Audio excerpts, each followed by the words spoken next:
Hello，我是那个大叔，欢迎再次回到我的游戏频道。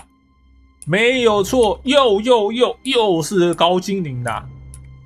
没办法，因为新单位太多，也无法一次全部都使用上啊。好，我们来开始讲解吧。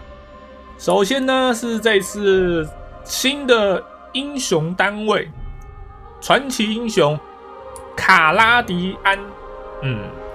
简单来讲就是贵族的强化版本，而且是强化很多的版本。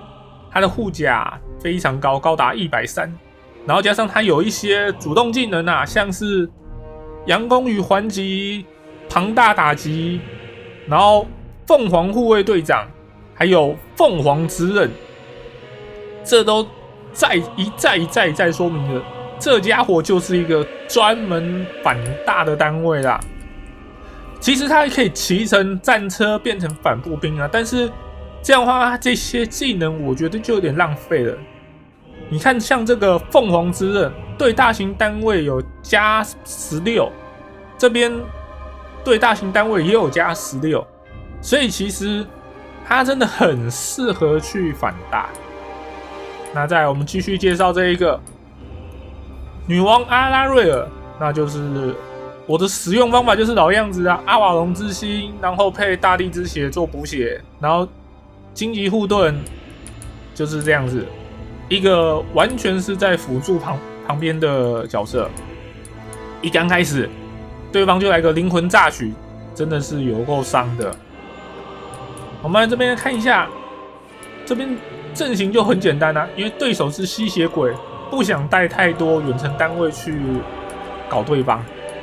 这边总共带了3队的游侠，然后带了5队的这个船坚兵团，最便宜的近战单位啊。然后这边带了1队的水仙，以及1队的远程阿瓦隆姐妹精英版本，以及这一个海洋元素。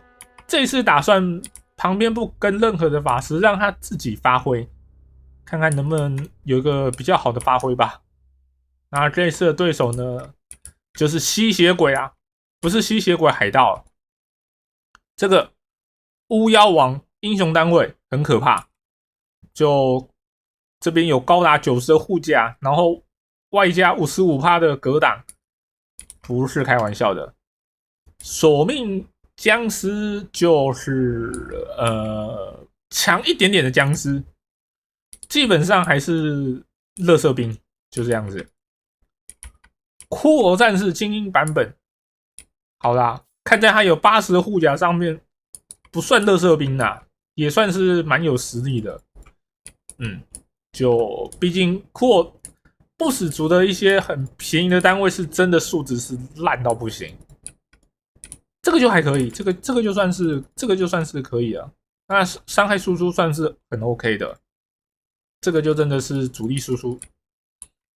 好，这个死神镰刀步兵，这个就也是很强悍呐，有着破甲，然后44的武器威力，不是开玩笑的，这也是输出型单位。哦，荒文守卫不用考虑，这一定是输出单位。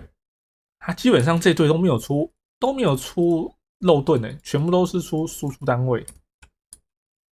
那这边还有荒坟武器，荒坟守卫重型武器版本，简单来讲就是荒坟守卫的破甲版本，可以这样子理解。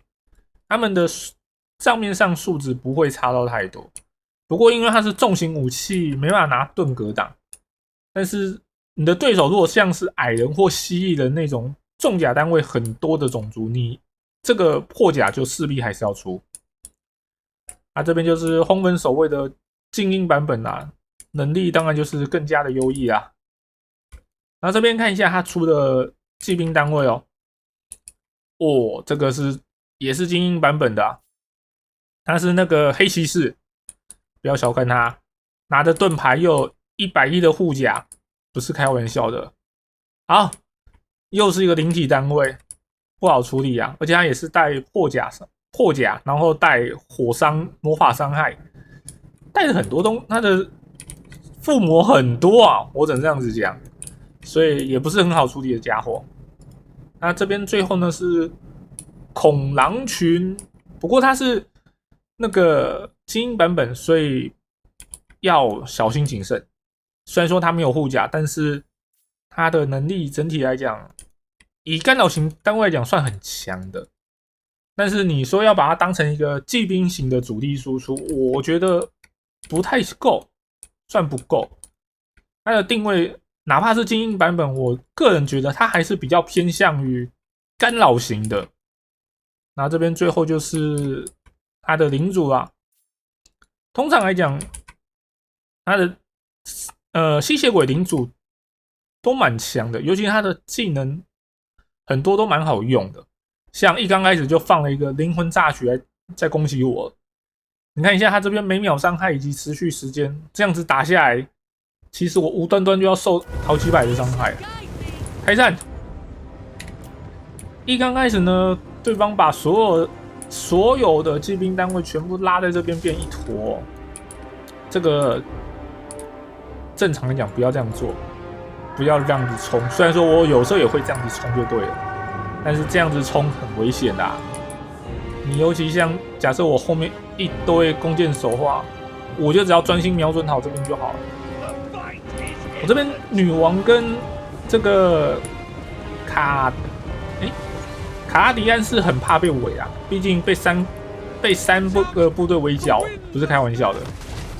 好，先冲过来，先撞对方其中一队，他把恐狼群一起拉过来。黑骑士没有跟着拉，那打2队我就觉得其实蛮有机会的，毕竟是贵族的强化版。然后这所有的技能能开的就开啦，尽可能的所有的能力全部都打开，开始斩杀了。然后阿瓦隆之心也放下去了，这个时候就不要省了，被围剿，无血招是一定优先摆，反正你一定会扣血的。好，来看一下对方的黑骑士在干什么，他冲进来了。他想冲进来抓谁呢？结果抓了水仙，抓水仙就不是件好事啊。毕竟水仙又不怕，他本身还是属于怪兽单位啊。你这个，然后他被围剿，他其实这样算是被夹击哦。他算是被前后夹击，会很难过。没关系，他难过让他难过。他这样子其实要跑也不好跑，前面有水仙卡住，后面有3队。我以为是2队，3队被夹住，那这队一定会被夹歪。好，对方的领主在阿瓦隆姐妹的炮火之下就这样陨落了。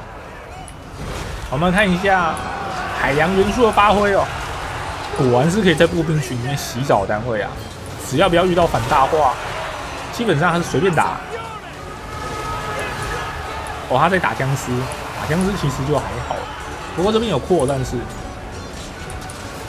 看看，基本上他也是在玩的感觉啊，他这样打的好过瘾哦。我是比较喜欢看他吐嘴炮那个攻击动画，哇，这个一个换位下去，然后再一个嘴炮下去，痛啊！高精灵终于有可以在步兵群里面洗澡的巨兽，好感动哦。要不然以前用那些龙啊、凤凰啊，哎，没办法这样子可以放着让他去平 A 的，这样子操作起来就是非常的节省我们的手速啊。哦，对方黑骑士有跑出来，这是跑出来的黑骑士吧？对吧？对方的黑骑士有跑出来，没关系。阿瓦隆姐妹还是在后面持续的不断输出哦，她只要没有单位可以抓我们这边远程单位，她就是很难过。其实正常来讲，她出了那么多骑兵哦，最少应该分一队恐狼去咬阿瓦隆姐妹，哪怕打不赢，让她哑火也是个重点。哦，我们看一下这场海洋元素过得很惬意啊。哦，这一撞下去有痛，真的有痛。这个扣血量，哇哦，基本上全部都蒸发了。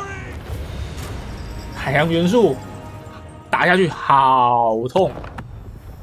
他斩杀了81个单位。不过游侠更夸张，这个游侠这一队斩杀了100多个模组，这有点可怕，坦白讲。那基本上卡拉迪安跟女王在一起还算可以，因为他被围剿太久了，他被2个队伍给拉制住，被围太久。不过对方也导致对方的骑兵没办法发挥，其实也算是有做到事情。只要能让我方后排安稳输出哦，能够牵制住对方的一些机动单位，那就是件好事。对方有出运尸车，我怎么都没感觉，我好像完全没有看到对方运尸车在哪边呢，而且他也完全没做事，幽灵一般的存在啊。好，那就是以上就是今天的所有影片啦。如果喜欢我的影片，帮我点个赞，并且分享出去。我是那个大叔，我们下次再见，拜拜。